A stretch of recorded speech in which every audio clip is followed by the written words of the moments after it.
Selamat sore Tribuners dimanapun Anda berada, salam sehat dan juga salam bahagia untuk kita semua.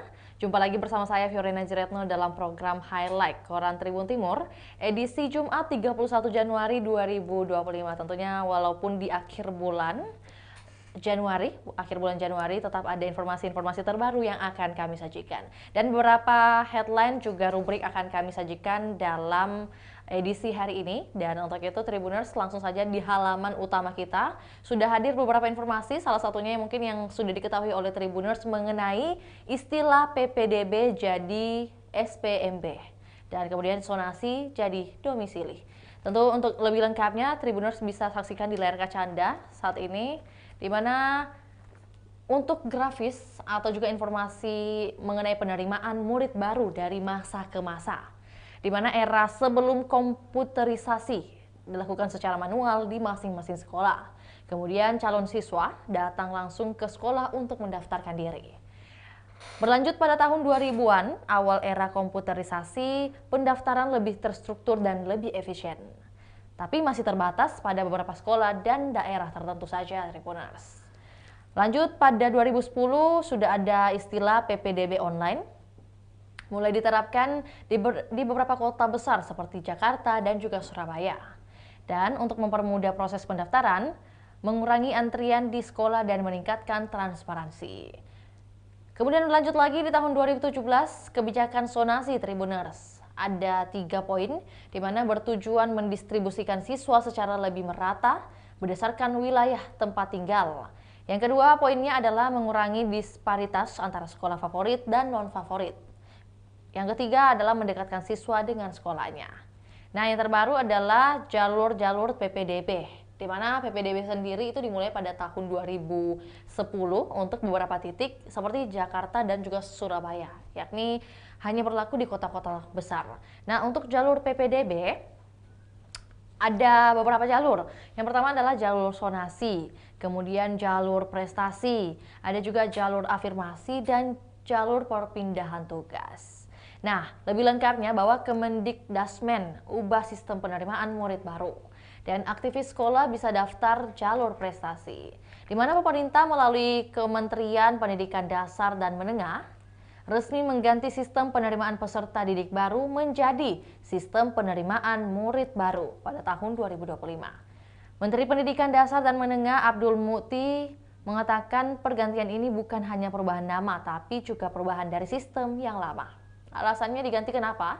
Karena memang kita ingin memberikan layanan pendidikan yang terbaik bagi semua, kata Abdul Mukti kepada wartawan di Hotel Movenpick, Jakarta Pusat pada Kamis kemarin. Abdul Mukti mengatakan perubahan sistem ini dilakukan dalam rangka memperbaiki kelemahan-kelemahan yang terdapat pada sistem pendidikan sebelumnya. Perubahan dalam sistem ini terjadi pada penerimaan siswa SMP.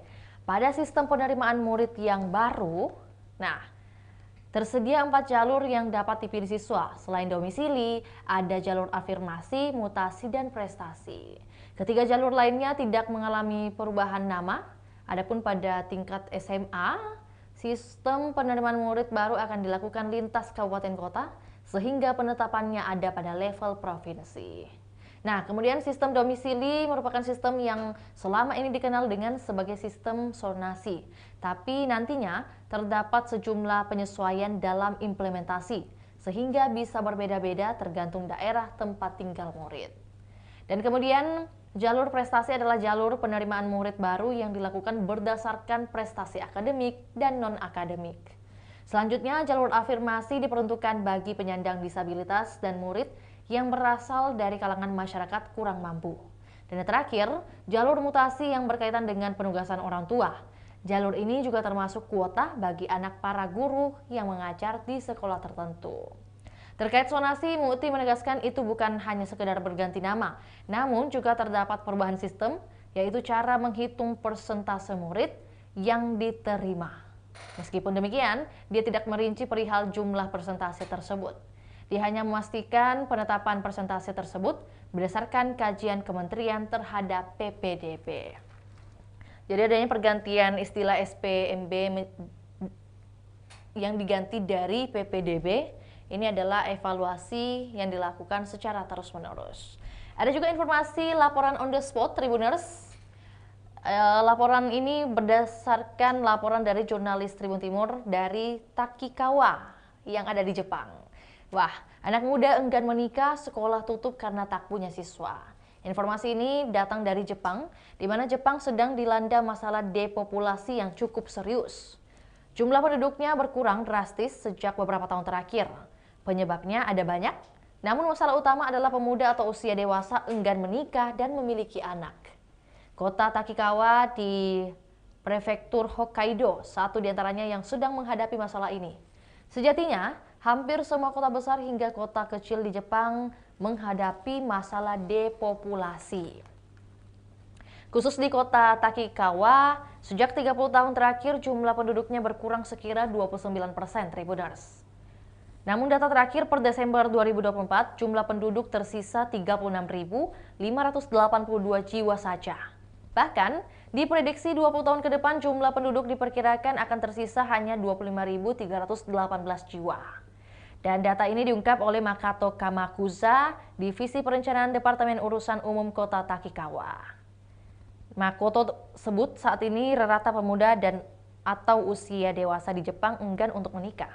Sementara budaya di Jepang, pasangan yang belum menikah tak boleh memiliki keturunan atau anak. Jika diurai dari faktor ekonomi, kebutuhan ekonomi memicu pemuda Jepang enggan mengakhiri masa lajangnya. Nah, jika menikah, otomatis biaya hidup yang harus dikeluarkan pasangan akan meningkat drastis. Depopulasi juga berimbas ke sektor pendidikan di kota Takikawa, sehingga siswa berkurang hingga akhirnya beberapa sekolah terpaksa tutup karena kehabisan peserta didik. Data terakhir total siswa taman kanak-kanak hingga SMA di Takikawa hanya berjumlah 4.112 jiwa. Jumlah itu berkurang lebih dari 50% dibanding jumlah pada tahun 1992. Ada juga informasi prosesi arak-arakan dewa di halaman utama kita, kebersamaan dalam keberagaman. Dengan informasi bahwa 12 kelenteng dapat izin dewa, Tribuners. Jadi ada dua event besar yang akan memeriahkan perayaan Imlek 2025 di Kota Makassar. Prosesi arak-arakan dewa akan digelar oleh perwakilan umat Buddha Indonesia, Walubi, Sulawesi Selatan, lalu puncaknya Festival Cap Gome. Nah, dalam podcast beberapa hari lalu, hadir Ketua DPD Walubi Sulsel Henry Sumitomo, kemudian Ketua Panitia Festival Cap Gome, Pandita Roy Ruslim, dan Ketua DPD Keluarga Cendekiawan Buddhis Indonesia, Sulsel, RJ Wijaya. Dan tentunya yang dibahas adalah bagaimana kesiapannya, kemudian latar belakang adanya agenda besar seperti ini, juga bagaimana antusiasme masyarakat, dan pesertanya apakah hanya dari Makassar atau dari luar Makassar juga hadir. Kemudian peran masing-masing organisasi yang terlibat seperti apa, dan tantangan dari segi persiapan. Kemudian tentu membahas juga tujuan arak-arakan dilakukan kembali setelah 11 tahun lamanya, dan yang pasti adalah rute arak-arakan dewa yang kita bahas. Tentunya start di Jalan Sulawesi, Jalan Sangir, Jalan Irian, Jalan Ahmad Yani, lalu ke Sulawesi sebagai titik akhir. Dan perlu diketahui untuk Tribuners bahwa arak-arakan dimulai sekitar pukul 1 waktu Indonesia Tengah setelah memperhitungkan waktu istirahat dan ibadah bagi peserta. Hal-hal penting lainnya yang juga harus diperhatikan oleh pengunjung adalah diharapkan untuk menjaga barang bawaannya seperti HP, tas, dan barang berharga lainnya. Tentu pihak keamanan juga telah memberikan perhatian khusus terkait potensi tindak kejahatan di tengah keramaian. Dan pastikan sebaiknya datang lebih awal untuk mendapatkan posisi terbaik dan menghindari desak-desakan. Dari halaman utama kita akan beralih ke halaman selanjutnya, Tribuners. Ada halaman Triga yang akan kita bahas, yakni rubrik Sulsel nih, Tribuners. Ada beberapa informasi terbaru juga dari kabupaten kota yang ada di Provinsi Sulawesi Selatan. Nah, informasi terbaru, tayangan yang saat ini tampil adalah informasi dari hari kemarin ya, Tribuners. Ya, untuk saat ini yang tampil adalah di hari kemarin, tanggal edisi 30 Januari 2025 Tribuners. Nah, yang perlu diketahui oleh Tribuners untuk hari ini, informasi di rubrik sosial itu ada Kadis Pendidikan yang ditipu pria ngaku utusan bupati. Wah, informasi ini datangnya dari Mas Sambah, di mana Satuan Reserse Kriminal Polres Sulawesi Selatan mengungkap kasus penipuan yang mengatasnamakan bupati terpilih yakni Fatahudin. 2 pelaku ditangkap penyidik pada Rabu kemarin setelah menipu Kepala Dinas Pendidikan Kabupaten Luwu, Andi Palanggi. Kasat Reskrim Polres Luwu AKP Jody Dharma pada Kamis mengabarkan pelaku meminta uang 7 juta rupiah dengan alasan untuk mengganti ban mobil milik Fatahudin. Untuk meyakinkan korban, pelaku menelpon seseorang yang berpura-pura sebagai bupati terpilih. Dalam percakapan itu, korban mendengar suara di ujung telepon, "Halo Pak Kadis, bisa dibantu?" Itu anggota di situ untuk ganti ban. Kata penipu kepada korban. Melihat foto profil kontak telepon bergambar Fatahudin, korban percaya dan menyerahkan uang yang diminta. Namun setelah pelaku pergi, korban menghubungi ajudan bupati terpilih dan mengetahui bahwa permintaan tersebut palsu. Sadar telah ditipu, korban segera melapor ke Polres Polres Luwu Tribuners. Polisi berhasil menangkap 2 tersangka, yakni Fahri, 36 tahun, warga Dusun Wara, dan ada juga yang berperan sebagai eksekutor di lapangan. Kemudian ada juga Hayul Mutakim yang berpura-pura menjadi bupati terpilih saat berbicara di telepon. Kemudian Kapolres Luwu AKBP Arisandi mengingatkan masyarakat agar tidak mudah percaya pada pihak yang mengatasnamakan pejabat untuk meminta uang. Ia juga menekankan bahwa modus serupa bisa terjadi di daerah lain, terutama menjelang pelantikan serentak bupati dan wakil bupati terpilih di Indonesia. Lebih lanjut lagi ada informasi kasus Rudi masih pemeriksaan saksi Tribuners, di mana Polres Bone mengaku pihaknya masih melakukan penyelidikan mendalam terkait dengan kasus penembakan yang menewaskan Rudi Esgani. Hingga hari ke-30 pasca penembakan Rudi Esgani, pihak kepolisian masih kesulitan meringkus pelaku. Terbaru, pihak kepolisian diketahui sudah memeriksa sekira 58 saksi terkait dengan kasus tersebut. Ia mengaku saat ini pihaknya masih terus melakukan pendalaman dari keterangan para saksi. Selain itu, ia meminta masyarakat untuk tetap bersabar dalam pengungkapan kasus tersebut. Kami meminta dukungan dan kesabaran masyarakat, serta mengharapkan partisipasi publik untuk memberikan informasi yang dapat membantu pengungkapan kasus ini. Sebelumnya hampir sebulan, polisi belum juga menemui titik terang dalam kasus penembakan Rudi Esgani yang tewas pada malam tahun baru. Sempat beredar kabar bahwa pihak Mabes Polri juga ikut serta dalam menangkap kasus penembakan Rudi Esgani. Menanggapi hal tersebut, Polres Bone dengan tegas membantah isu tersebut. Nah, dari informasi itu ada juga lambatnya pengungkapan kasus penembakan Rudi ini membuat khalayak umum mulai bertanya-tanya siapa sebenarnya pelaku penembakan Rudi Esgani. Dikatakan oleh pihak terkait yang merupakan warga sekitar, dikatakan bahwa ini kita heran kenapa mau 1 bulan belum juga ditangkap pelaku penembakan Rudi. Kenapa saya bilang begitu? Karena selama ini tidak pernah ada pernyataan resmi dari pihak kepolisian mengenai kendala dalam proses pengungkapan tersangka. Diharapkan oleh salah satu warga yang tidak ingin disebutkan identitasnya, ia berharap pihak kepolisian bisa menyelesaikan kasus tersebut segera mungkin. Jangan sampai kasus ini tenggelam dan mulai dilupakan oleh masyarakat, tandasnya. 2 informasi lainnya lagi di Sulsel adalah Ardiansyah, siswa SMK Negeri 1 Sinjai dikabarkan hilang. Ya, dikatakan bahwa seorang siswa SMK Negeri 1 Sinjai, Ardiansyah, dilaporkan hilang. Ardi, sapaan akrabnya, diduga hilang sejak Rabu 29 Januari Tribuners. Ardi merupakan warga Kelurahan Biringere, Kecamatan Sinjai Utara, Kabupaten Sinjai, Sulawesi Selatan. Diperkirakan Ardi menggunakan baju kaos berwarna biru karena baju tersebut di kamarnya tidak ada. Terus semua sendal dan sepatu sudah dicek tidak ada yang dipakai, ujarnya. Asrar ungkap sehari sebelum hilang Ardi mengikuti kegiatan Palang Merah Remaja. Keluarga telah berupaya mencari Ardi dengan mendatangi rumah teman-temannya, namun tidak ada yang mengetahui keberadaannya.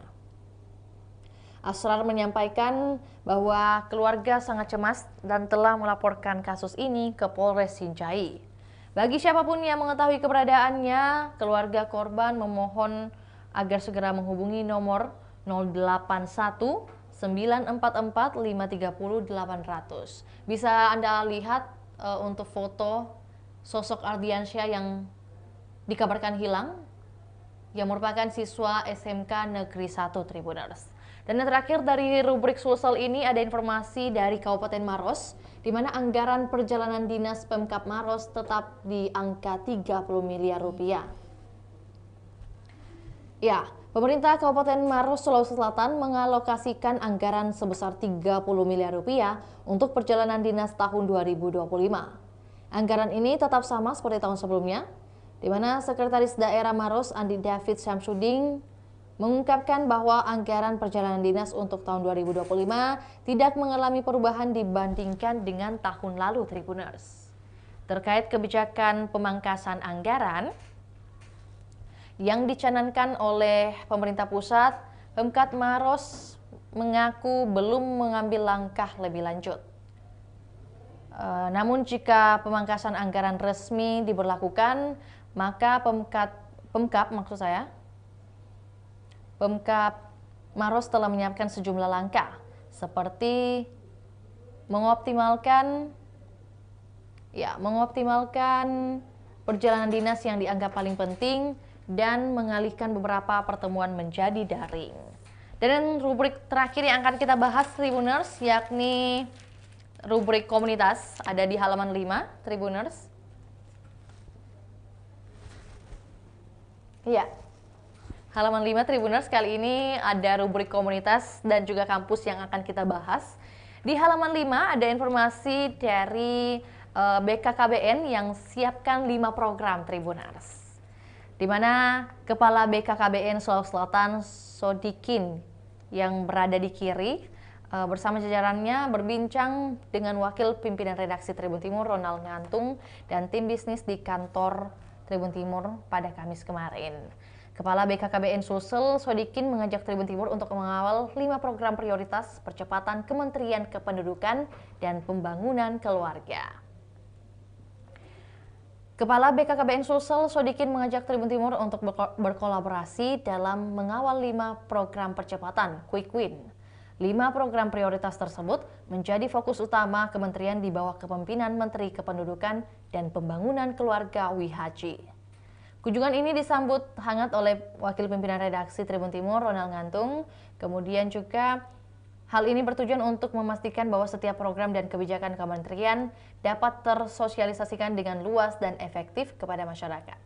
Dalam pertemuan tersebut, Sodikin menekankan peran Tribun Timur dalam mendukung program-program pemerintah Presiden Prabowo Subianto sangat dibutuhkan, terutama dalam mensosialisasikan program Quick Win Kementerian Kependudukan yang masih tergolong baru di masyarakat. Kemudian disampaikan oleh Ronald Ngantung untuk menanggapi ajakan kerjasama tersebut, dikatakan bahwa kami mengapresiasi kunjungan Kepala BKKBN Sulsel dan jajarannya. Tribun Timur sebagai media yang selalu hadir dalam pemberitaan, baik online maupun cetak, siap menjadi mitra strategis dalam menyebarluaskan informasi terkait program-program Kementerian Kependudukan. Ada juga di layar kaca Anda saat ini, Tribuners, 5 program BKKBN dapat Anda saksikan, di mana program Taman Asuh Sayang Anak, Tamasya, kemudian ada Gerakan Ayah Teladan, GATE, kemudian AI Super Apps untuk keluarga, ada juga program Lansia Berdaya, dan Gerakan Nasional Pencegahan Pernikahan Dini atau Genting. Nah, ada juga Bantu PHRI, Profesor Fajri ajak Pemkat perbanyak event. Sektor perhotelan dan restoran kini sedang dilematis, di mana tantangan terbesar dihadapi saat pemerintah mengumumkan pemangkasan anggaran perjalanan dinas hingga rapat-rapat di hotel. Perhimpunan Hotel dan Restoran Indonesia PHRI Sulsel sudah mengeluarkan warning potensi pemutusan hubungan kerja, sebab harus ada penghematan dari sisi jumlah karyawan dan beban gaji. Merespons hal tersebut, penjabat Gubernur Sulawesi Selatan Profesor Fajri Jufri buka suara. Profesor Fajri mengajak pemerintah Provinsi Sulawesi Selatan hingga kabupaten kota memperbanyak event di daerah masing-masing. Event yang menarik disebutnya bisa membawa wisatawan datang ke Sulsel, lalu menghidupkan sektor perhotelan maupun restoran. Dan dikatakan juga oleh Ketua PHRI Sulsel, menyayangkan bahwa pemerintah mengeluarkan aturan tersebut tanpa memikirkan dampaknya di berbagai sektor, bukan hanya perhotelan. Selain itu, Anggiat memprediksi bahwa pemotongan anggaran ini juga akan menimbulkan banyak kredit macet. Ada juga informasi bahwa Pelindo Regional 4 yang mengupgrade ilmu karyawannya. Wah, Tribuners. PT Pelabuhan Indonesia Persero Regional 4 menggelar diklat penerapan aplikasi PKPI, PRKM, dan perhitungan biaya pokok produksi tarif pelayanan jasa barang di lingkungan kerja. Diklat tersebut berlangsung di ruang rapat lantai 7 kantor Pelindo, Regional 4, Jalan Soekarno, Kota Makassar pada Kamis kemarin. Eksekutif Direktur 4 Pelindo Regional 4, Abdul Aziz mengatakan bahwa pelatihan ini merupakan langkah strategis untuk mendukung transformasi digital di lingkungan Pelindo. Division Head Komersial Pelindo Regional 4, Adi Novi Wahyudi, menjelaskan bahwa kegiatan ini dilaksanakan selama 2 hari pada Kamis dan Jumat. Pertanggal hari ini juga kegiatan ini masih berlangsung. Dari kegiatan ini, kata dia, merupakan salah satu komitmen perseroan untuk terus meningkatkan kapasitas sumber daya manusianya, khususnya dalam mendukung visi perusahaan sebagai pemimpin ekosistem maritim yang terintegrasi dan berkelas dunia. Dan yang terakhir dari halaman 5 ini adalah rubrik kampus, di mana mahasiswa Kala Institut inti produksi Rapo. Nah, mahasiswa program studi manajemen retail dan kewirausahaan Kala Institut melakukan kunjungan industri di Rapo Indonesia, Jalan Penghayoman, Kota Makassar.